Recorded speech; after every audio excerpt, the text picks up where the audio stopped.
네, 오늘 우리에게 주신 하나님의 말씀은 민수기 32장 28절부터 42절까지의 말씀입니다.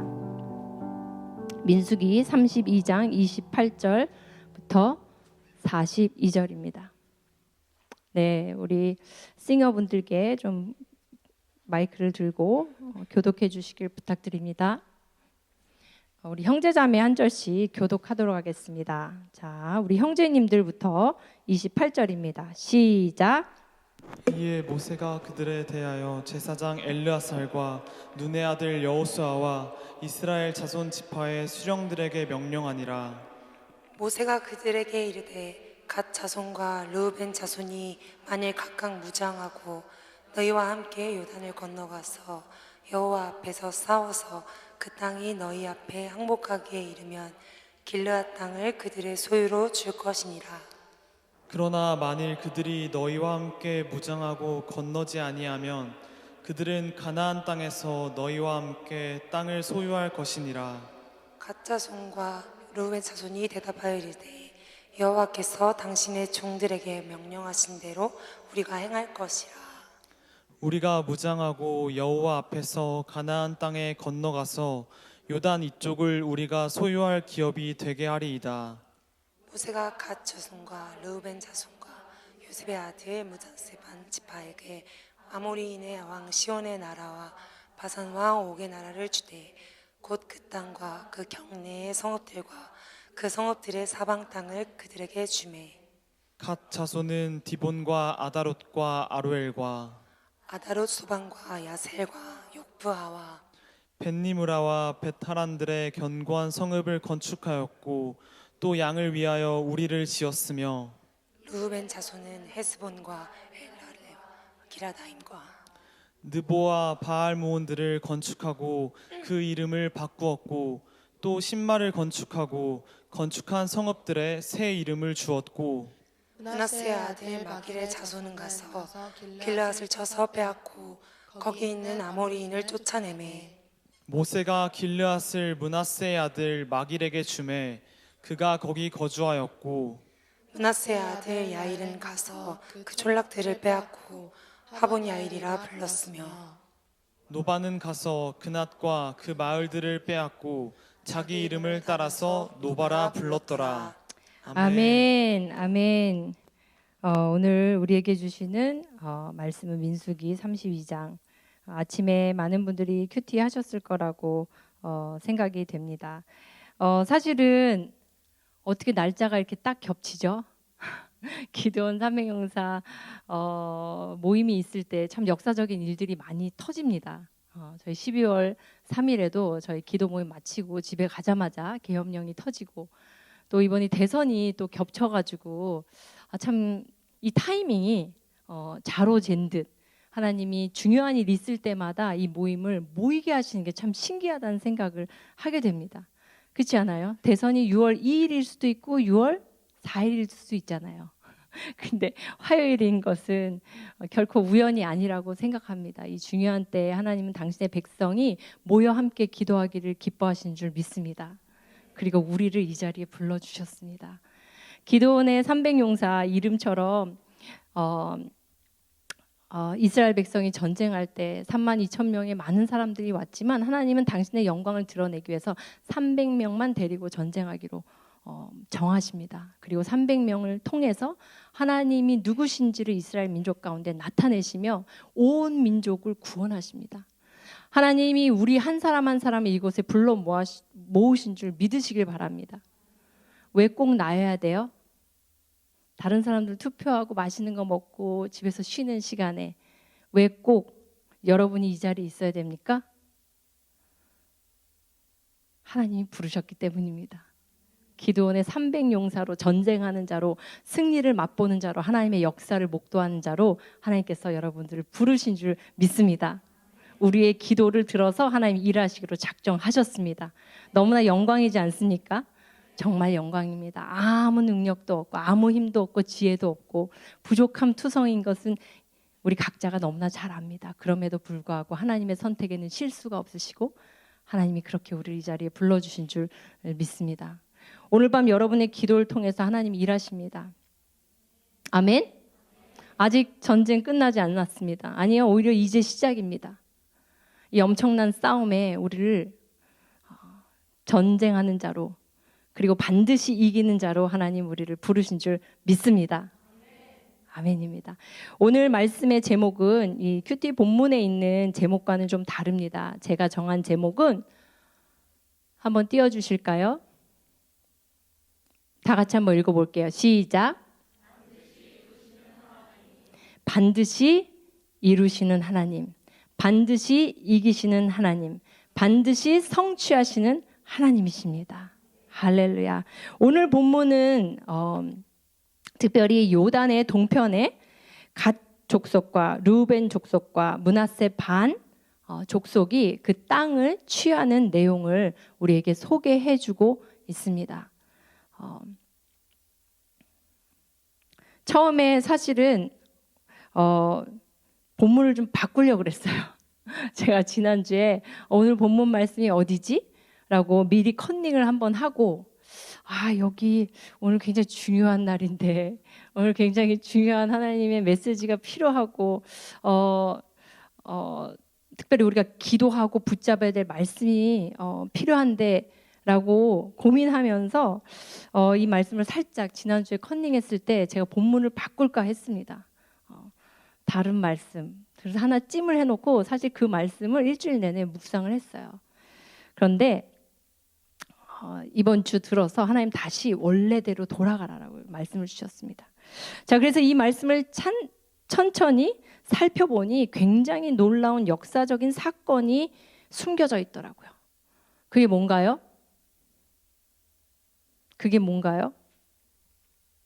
드디어 이스라엘 백성들이 하나님께서 약속하신 그 땅을 차지하게 되는 사건입니다. 하나님이 이 땅을 언제 약속하셨나요? 누구에게 약속하셨나요? 아브라함에게 약속하셨죠. 창세기 12장에서 하나님께서 아브라함을 부르실 때 그때 주신 약속입니다. 아브라함의 그 오랜 세월 동안, 특별히 12장부터 시작한 아브라함의 생애는 25장에서 마무리를 하는데요. 그 13장의 말씀들 속에 하나님께서 이 약속을 거듭 약속하시는 것을 우리가 보게 되죠. 특별히 아브라함의 믿음이 약해질 때, 약속은 받았으나 아무것도 눈에 보이지 않고 아무것도 성취된 것이 없는 것 같은 때에 하나님은 계속해서 반복적으로 약속을 주신다. 내가 너로 큰 민족을 이루겠다. 너의 씨와 너의 후손이 나의 언약의 계보를 이어갈 것이다. 그리고 너의 씨와 너의 후손에게 내가 이 땅, 동서남북 너의 눈에 보이는 모든 땅을 내가 너의 후손에게 주겠다라고 약속하십니다. 그 당시 아브라함은 나그네로 그 땅에 도착했죠. 마므레 상수리 나무 아래 또 헤브론 또 여러 곳을 이동하면서 기근이 들면 애굽으로도 피했다가 또 다시 나왔다가 그랄 땅 쪽으로 갔다가 나그네처럼 돌아다니던 유목민이었고 이방인이었습니다. 그럴 때 하나님께서는 그 땅, 가나안 땅을 아브라함과 그의 후손에게 줄 뿐만 아니라 그의 후손을 통해서 하나님의 나라를 세우고 온 열방을 축복하는 민족으로, 제사장 민족으로 세우겠다고 약속을 하십니다. 그리고 아브라함이 본 거는 뭐죠? 아들 한 명을 낳은 거예요. 하나님께서 하늘의 무별도 보여주시고 바다의 모래도 보여주시면서 끊임없이 그 믿음이 약해질 때마다 약속하셨는데, 아브라함의 실제적인 삶에서 성취로 이룬 거는 아들 한 명. 그러나 그 아들은 그냥 아들이 아니었죠. 100세 이미 사라의 태가 다 끊긴 상태에서 하나님만이 하실 수 있는 아주 놀라운 전능한 기적의 역사가 일어난 거였어요. 그 한 명의 아들은. 그러면서 아브라함의 믿음은 점점 더 강해집니다. 급기야는 그 믿음이 어디까지 가요? 독자 이삭을 하나님께 바치는, 하나님께 번제로 드리는 그 믿음의 삶으로까지 나아갑니다. 하나님 굉장히 기뻐하시죠. 그러면서 계속해서 축복하시고 약속하십니다. 내 씨가 대적의 성문을 차지하리라. 내가 너로 큰 복을 주겠다. 큰 민족을 이루겠다. 그리고 너의 후손들에게 이 땅을 반드시 줄 것이다 라고 약속하십니다. 그리고 나서 시간이 많이 흘렀습니다. 족장 시대들이 쭉 지나고 나서 어떻게 됐어요? 아브라함은 1명의 아들을 낳았고 이삭은 2명의 아들을 낳았습니다. 야곱은 어떻게 해요? 12명의 아들을 낳았죠. 그러나 그 땅에 기근이 심해서 그들은 모두 애굽으로 피해야만 했습니다. 그리고는 얼마의 시간을 보냈나요? 400년이라는 굉장히 긴 시간을 보냈어요. 그 긴 시간 동안 수도 없이 좌절될 수밖에 없었던 약속이었을 것입니다. 보이지 않았어요. 잡히지 않았어요. 들리지 않았어요. 요만한 씨앗도, 요만한 싹도 피어오르지 않는 상황이었습니다. 오히려 그들의 고통은 심해졌고요. 애굽 땅에서 노예로의 삶은 녹록지 않았어요. 괴로움의 연속이었습니다. 그때 하나님께서 나타나시죠. 모세를 들어서 그 민족을, 이스라엘 백성을 애굽에서 건져내십니다. 그리고는 광야 생활을 지나 바로 어떻게 해요? 그 약속의 땅에 들어갈 줄 알았으나 그들의 불평과 불만과 하나님에 대한 불신으로 말미암아 출애굽 1세대는 다 죽게 되고 출애굽 2세대를 통해서 하나님은 하나님의 성취를 이루시는 그 역사적인 장면이 오늘의 본문입니다. 하나님은 반드시 이루십니다. 하나님은 반드시 당신께서 말씀하신 모든 것들을 하나님의 때에 이루십니다. 비록 당장 우리 눈에 보이지 않는다 할지라도 우리가 구약의 말씀을 볼 때 말씀하시고 그것들을 성취하신 하나님을 우리가 경험하게 되고 만나게 되죠. 할렐루야. 저는 오늘 이 말씀을 보면서 인천 상륙작전 같은 느낌을 받았어요. 아직 가나안 땅을 다 정복하진 않았지만 요단을 건너지 않았지만 하나님께서 앞서서 이 세 지파를 통해서 그들에게 분깃으로 주기로 약속한 그 땅을 허락해 주십니다. 물론 이들이 먼저 모세에게 나와 그 요단 이쪽 동편의 땅을 우리에게 달라라고 이야기합니다. 그리고는 오늘 본문이죠. 민수기 32장 33절 다 같이 큰 목소리로 한 번만 더 읽도록 하겠습니다.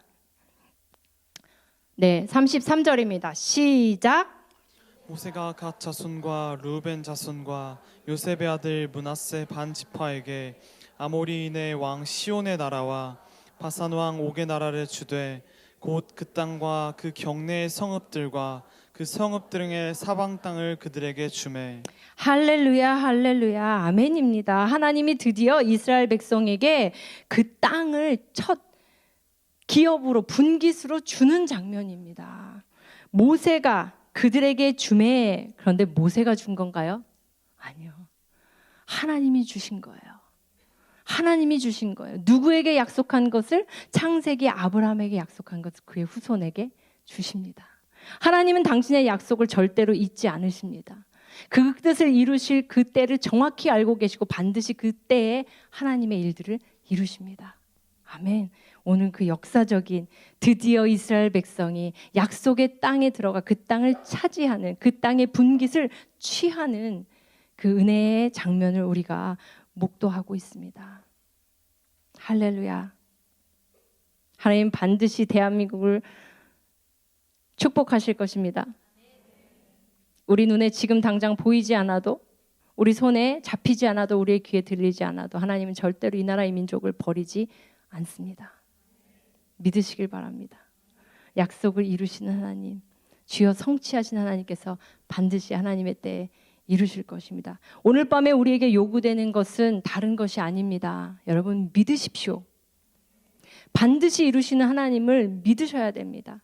사실은 우리가 싸우는 이 영적 싸움은 체제 전쟁이요, 정치 영역에서 또 사회 영역에서 또 언론이나 여러 가지 입법부, 사법부, 지금 행정부까지 이 굉장히 중요한 대한민국을 자유민주주의로 지탱해 나가는 이 영역 안에서의 어마어마한 영적 전쟁이 있는 것을 우리가 봅니다. 그러나 사실 더 중요한 영적 전쟁은 우리 내면에 있습니다. 오늘 밤 하나님을 믿을 것인가 말 것인가 의 영적 싸움이죠. 여러분 반드시 이루시는 하나님을 믿으십시오. 대한민국의 역사의 주관자 되신 하나님을 믿는 믿음으로 반드시 승리하게 되기를 소망합니다. 그래서요 오늘 우리가 받게 될 이 성적표는 단순히 대한민국 그 누군가 혹은 대한민국 국민을 위한 성적표이기보다는요, 우리 개인을 향한 성적표예요. 이 시험대 앞에서 하나님을 믿을 것인가 말 것인가 하나님은 지켜보고 계십니다.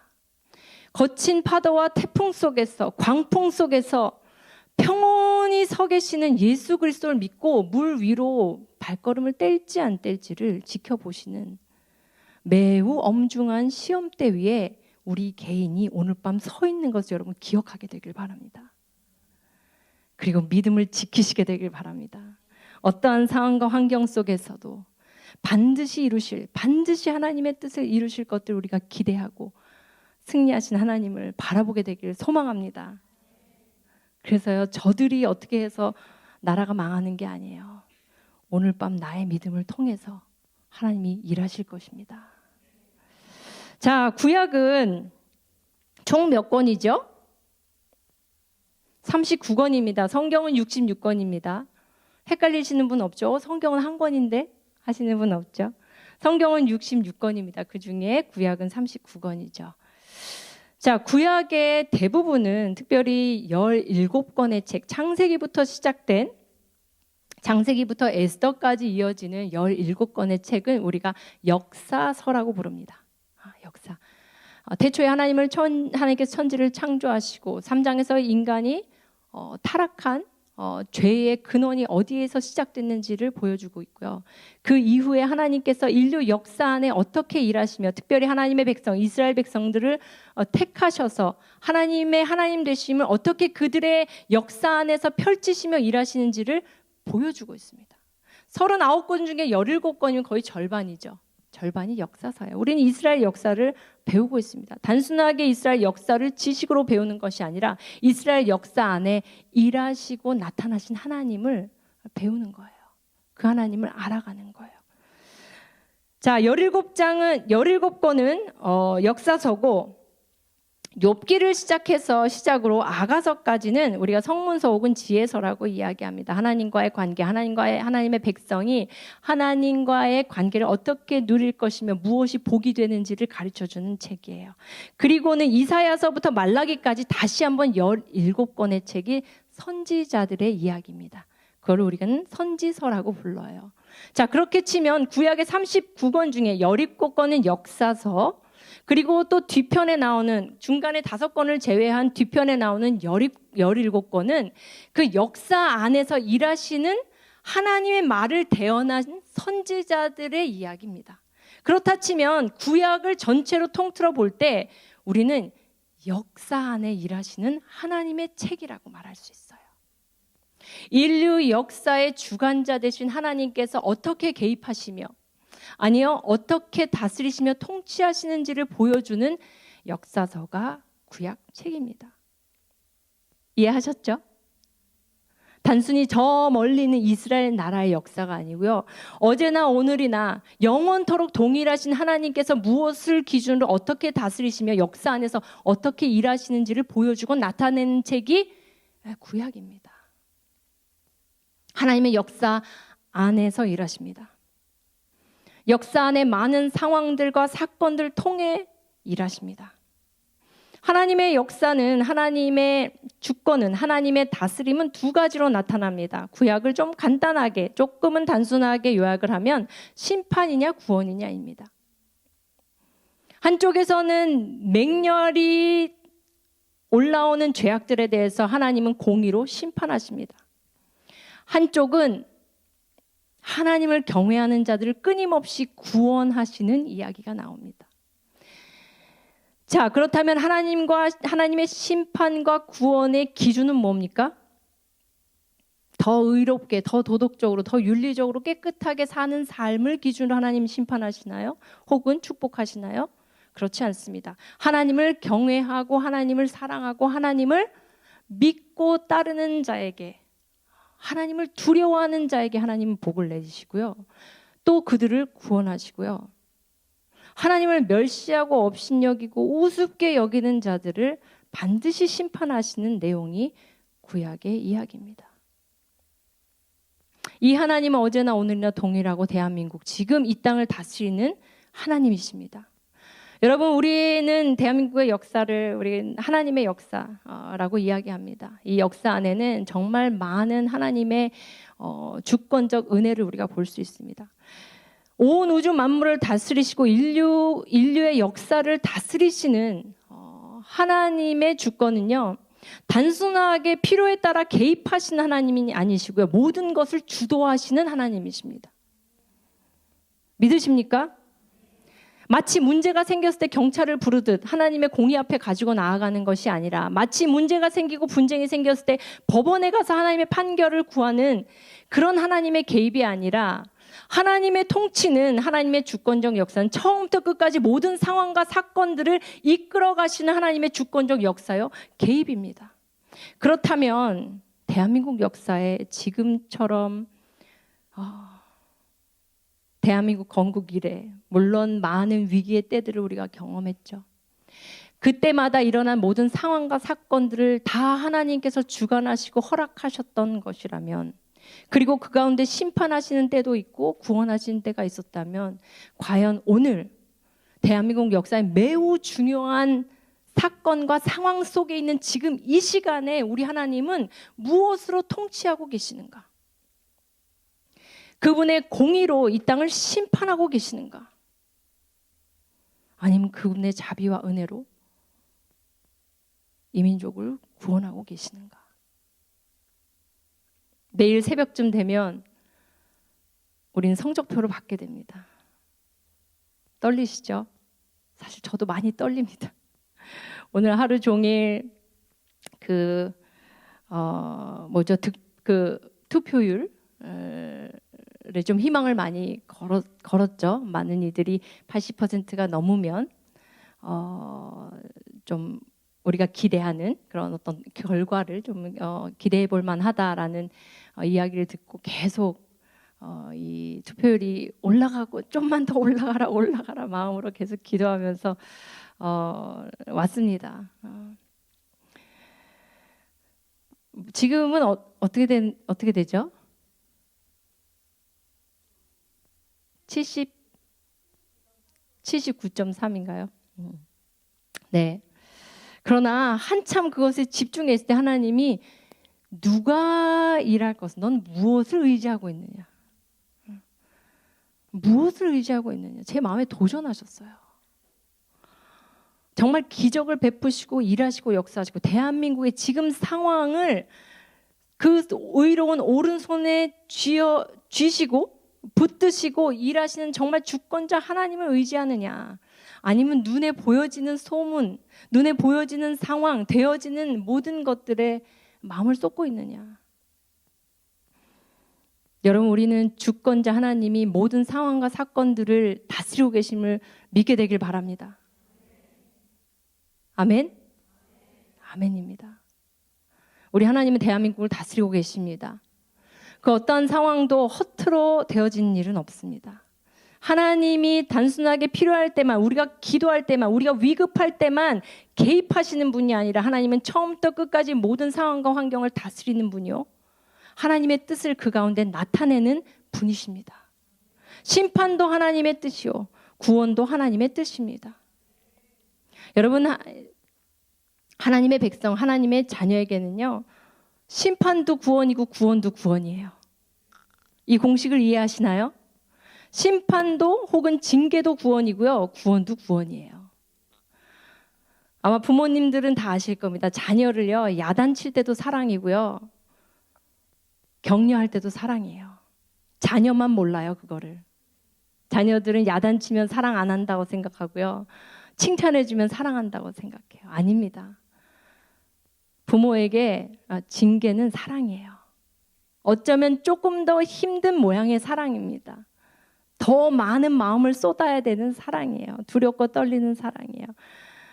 이쁘다 이쁘다 해주고 안아주고 쓰다듬어주고 입 맞춰주는 것보다 훨씬 더 힘든 사랑이 자녀를 징계하는 것입니다. 그러나 그 두 가지 모두 다 사랑입니다.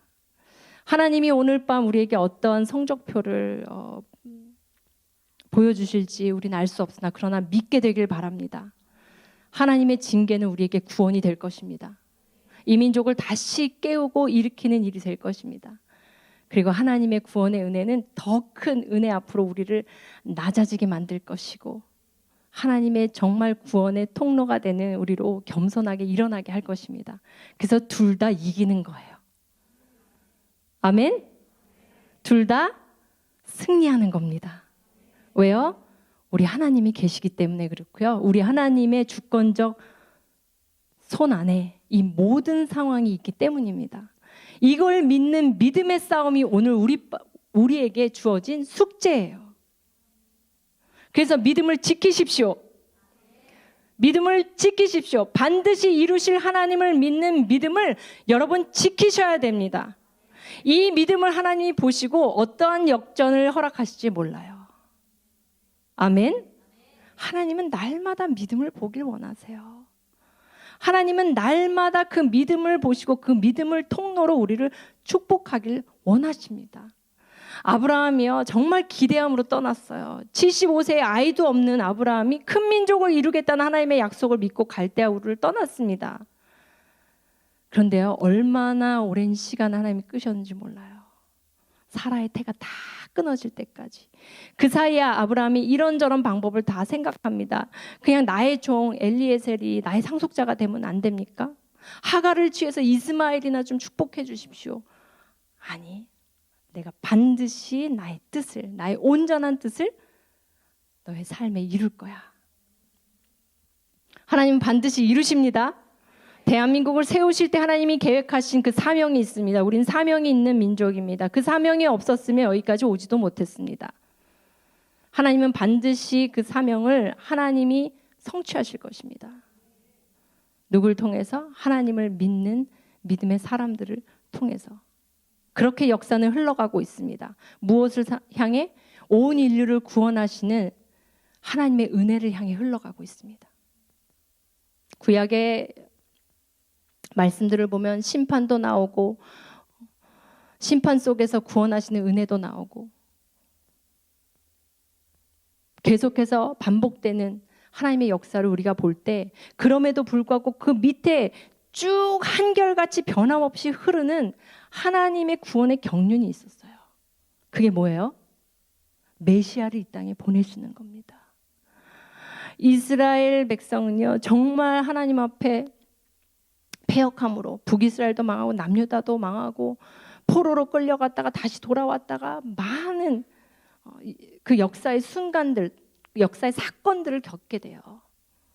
심지어는 우리가 지금 민수기 보는 대로 출애굽 1세대 하나님 선수교체까지 해가면서 결국은 가나안으로 데리고 가시잖아요. 약속하셨기 때문에 데려가시잖아요. 그랬으면 잘하면 좋은데 얼마 지나지 않았어요. 사사기에 보면 그들의 마음의 완악함이 그 업다운이 거의 롤러코스터 수준이에요. 사사들을 통해서 구원해주면 조금 잘 지내다가 또 패역하게 하나님 앞에 범죄합니다. 우상을 숭배합니다. 하나님 없다 말합니다. 그 적과 꿀이 흐르는 그 풍요한 곳에서 그 땅으로 인도하신 그 하나님을 멸시하고 무시하고 업신여기는 것으로 다시 그 시간들을 채우죠. 그럼에도 불구하고 구약의 한결같이 흐르는 하나님의 구원의 은혜는 뭐예요? 메시아입니다. 메시아. 자, 우리 대한민국의 역사, 국제정세 여러 가지 영적인 많은 역사적 사건과 기류 안에서 우리가 좌충우동하면서 역사가 지금 흘러가고 있는데요. 그럼에도 불구하고 그 밑에 꾸준히 흐르는 하나님의 약속은 뭐예요? 어디를 향해 가고 있어요?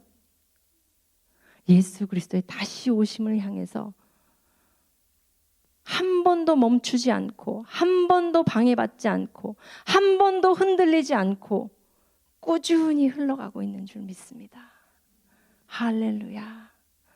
우리의 눈으로 그 구원의 역사를 보게 되길 바랍니다. 우리의 상황이 어떠할지라도 우리의 환경이 어떠할지라도 온 인류를 구원하시는 하나님의 그 놀라운 계획, 특별히 대한민국을 통해서 하나님께서 이루실 그 놀라운 구원의 은혜, 그리고 반드시 이루실 하나님의 그 계획의 그 사명이 지금도 여전히 성취 가운데 있는 것을 보는 눈이 열리게 되길 바랍니다.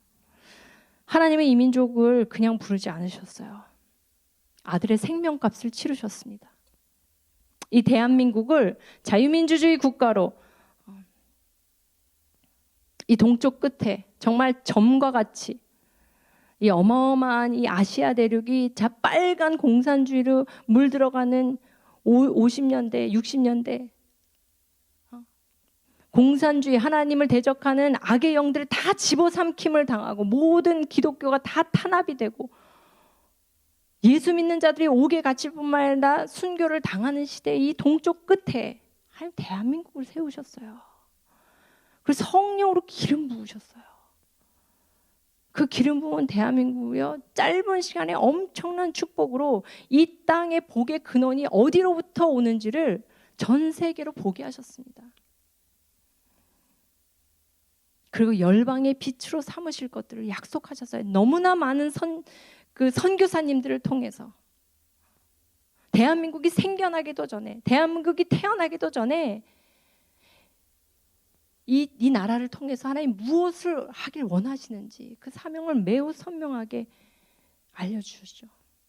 무엇보다도 건국 대통령 이승만 대통령을 통해서 예수님 잘 믿는 나라, 예수교 믿는 나라, 예수교 믿는 사람이 많은 나라, 그래서 열방에 복음 전하는 나라, 그 나라에 그러한 사명이 있는 곳이 대한민국입니다. 하나님은 반드시 그 일을 이루실 것입니다. 우리는 휘청거릴 수 있지만 하나님의 뜻은 휘청거리지 않습니다. 무너지지 않습니다. 깨지지 않습니다.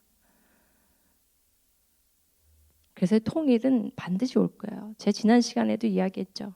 진통이 있을 수밖에 없어요. 왜냐하면 통일을 이룰 거룩한 세대가 일어나려면 훈련이 필요해요.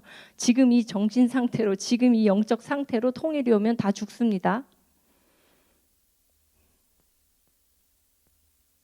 북한의 문이 열리면 다 죽어요.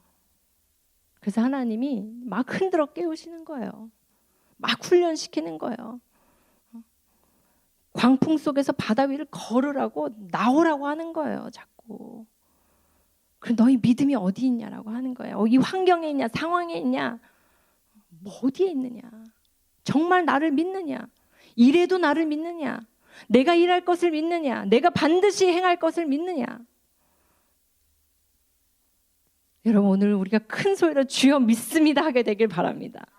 주여 믿습니다. 우리는 하나님을 믿습니다. 환경을 믿는 것이 아니라 이 일을 우리에게 약속하시고 반드시 이루실 하나님을 믿습니다. 자, 오늘 본문 보십시오.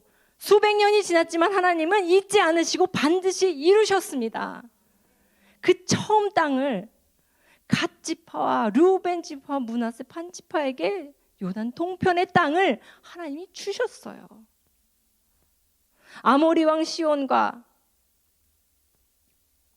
바산 왕 옥의 땅을 하나님이, 이방을 섬기는 자들의 땅을 하나님이 누구에게 주셨어요? 이스라엘 민족에게 약속한 대로 주셨어요. 주셨어요. 수백 년이 지나도, 수천 년이 지나도 하나님은 당신의 약속에 신실하신 분입니다. 대한민국을 세우신 목적, 사명, 하나님의 뜻, 하나님의 비전, 대한민국 동쪽 끝에서 시작해서 새로운 하나님의 역사를 이 극동아시아뿐만 아니라 저 중앙아시아뿐만 아니라 무슬림 땅을 건너서 전 세계 가운데 땅끝까지 복음을 전하는 그 일을 위해서 구별하여 세운 이 땅을 통해서 약속한 대로 반드시 이루실 것입니다.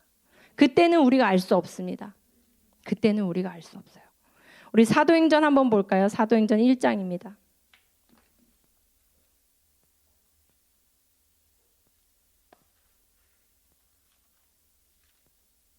사도행전 1장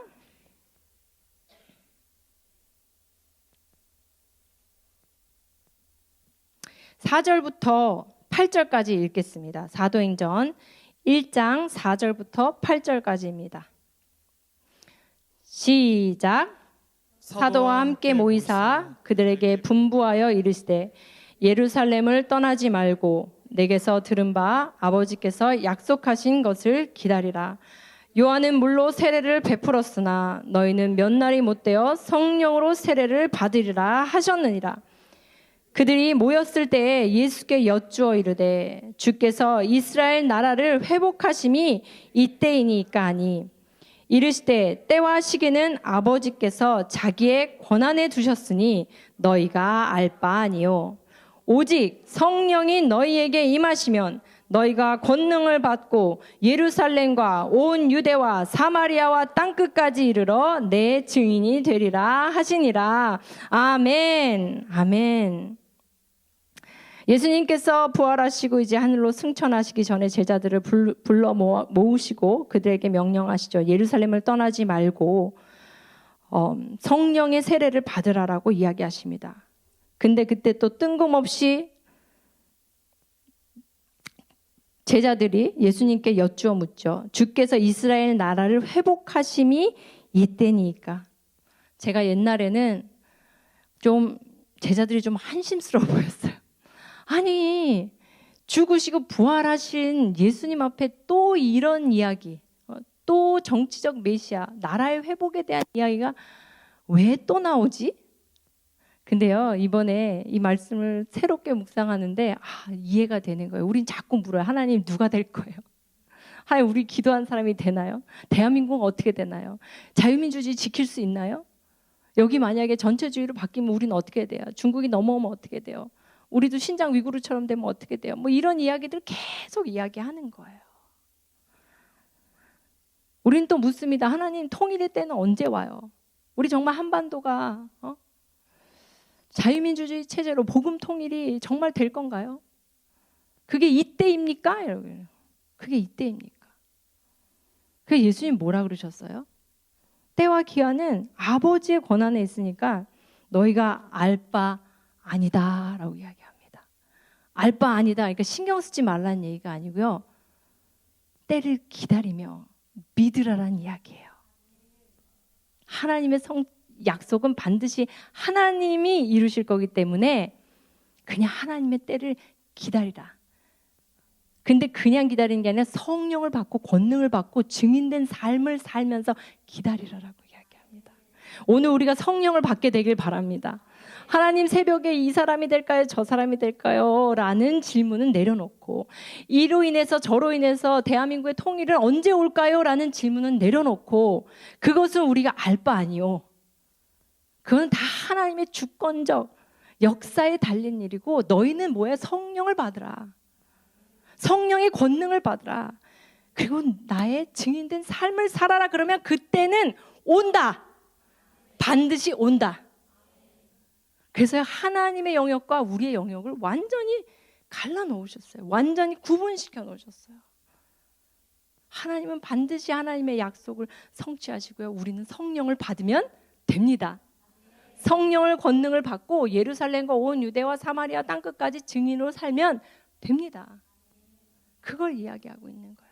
올해 우리의 표입니다. 저는 이 표가 다시 보이기 시작했어요. 뭐예요? 다 같이 시작. 오로지 기도에 힘쓰더라. 할렐루야. 하나님께서 우리 담임 목사님을 통해서 매년 표를 주시는데요. 그때마다 그 표는 정말 하나님이 주신 거더라고요. 그 한 해를 지나고 보면 이건 진짜 하나님께로부터 왔구나. 오로지 기도에 힘쓰더라. 뭐를 위해서? 뭐를 위해서? 성령을 받기 위해서. 결국 뭐예요? 내가 너희에게 줄 성령을 받는 일에 온 마음을 쏟으라는 거예요. 그러면 내가 이루어야 될 그 일은 내가 이룰 것이다. 내가 정한 때 내가 반드시 이룰 것이다. 너희는 오로지 기도함으로 성령을 받으라. 그 어느 때보다 우리가 성령을 받기에 가장 좋은 시기에 있는 줄 믿습니다. 그 어느 때보다 우리의 마음이 성령을 구하는데 더 집중해야 되는 줄 믿습니다. 그 권능을 받고 예루살렘과 온 유대와 사마리아 다니면서요. 복음 전해야 돼요. 증인된 삶을 살아야 돼요.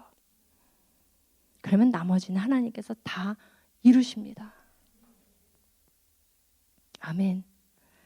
제가 오늘도 계속 기도하면서 그런 마음이 있었어요. 하나님, 하나님의 뜻을 이룰 대통령을 주십시오. 자유민주주의 체제를 지켜갈 수 있는 대통령을 우리에게 허락해 주시고 지도자를 우리에게 허락해 주십시오. 틀린 기도는 아닙니다.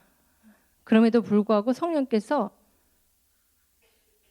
제 마음에 자유민주주의를 아는 그 가치를 아는 지도자가 세워지면 이 나라가 옳게 세워지더냐 하시는 거예요. 지도자 한 사람을 자유민주주의 체제를 귀하게 여길 수 있는 사람을 세우면 이 나라가 잘 지켜지더냐. 그죠? 우리 역대 대통령 중에 우리 박근혜 대통령도 그렇고 윤석열 대통령도 그렇고 자유민주주의를 지키기 위한 굉장히 큰 싸움을 앞서서 해주셨어요. 근데 그렇다고 나라가 지켜지더냐? 자유민주주의는 성령 받은 사람이 많은 나라에서 세워진다 말씀하셨습니다. 그래서요, 물론 그 길을 앞서 이끌 지도자를 우리는 오늘 밤 기도해야 됩니다. 그리고 기도할 것입니다. 그럼에도 불구하고 더 본질적인 싸움은 성령 받은 사람이 많은 국가가 자유민주주의 체제의 나라가 될 것이다라고 이야기하는 거예요. 왜냐하면 자유민주주의 체제 안에는 너무나 성경적인 하나님의 가치들이 녹여져 있기 때문에 절대로 예수 믿는 사람들이 많은 나라는 공산주의가 될 수 없습니다. 그래서 순서가 바뀌었다는 걸 하나님 오늘 가르쳐 주셨어요. 제 마음에. 그렇습니다, 하나님. 그래서 하나님의 때 나라를 회복시키는 그 일은 하나님의 때 하나님이 하실 일이고 우리 할 것은 성령 받고 복음 전하는 일. 그래서 이 나라에 예수교 믿는 사람들, 예수 그리스도를 진짜 주인으로 여기고 하나님만을 믿고 따르며 그분의 말씀에 순종하여 사는 국민들이 많아질 때 이 나라는 진짜 자유민주주의, 통일을 이룰 자유민주주의 체제의 나라로, 건강하고 거룩한 나라로 세워질 줄 믿습니다. 그런 대통령이 세워지면 뭐합니까? 국민의 절반이 공산주의를 환호하는데, 그리고 그런 대통령을 막 끌어내는데,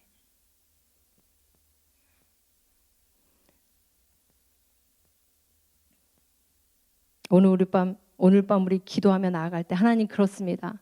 그 성령 충만한 한 사람이 내가 되게 하여 주시고 이 나라를 거룩하게 하고 새롭게 하고 이 나라를 순결하게 하고 온전케 하는 일에 나를 사용하여 주시옵소서. 오늘 밤 그러한 결단이 우리에게 있기를 원합니다. 여러분들이 수많은 시간 하나님께 결단하고 또 결단한 거 압니다. 그럼에도 불구하고 오늘 밤 우리가 다시 결단하고 이전에 없던 더 순전함으로 하나님께 고백하며 나아갈 때 하나님 우리 기도를 들으시고 우리의 인생을 통해서 하나님의 나라, 하나님의 그 아름다운 비전, 하나님께서 결코 흔들리지 않는 가운데 반드시 이루실 그 하나님의 나라가 이 땅 가운데 속히 오게 되기를 소망합니다. 통일한국이 속히 오게 되길 소망합니다. 열방의 하나님의 영광이 속히 드러나고 나타나게 되길 소망합니다. 아멘. 우리 함께 기도하도록 하겠습니다.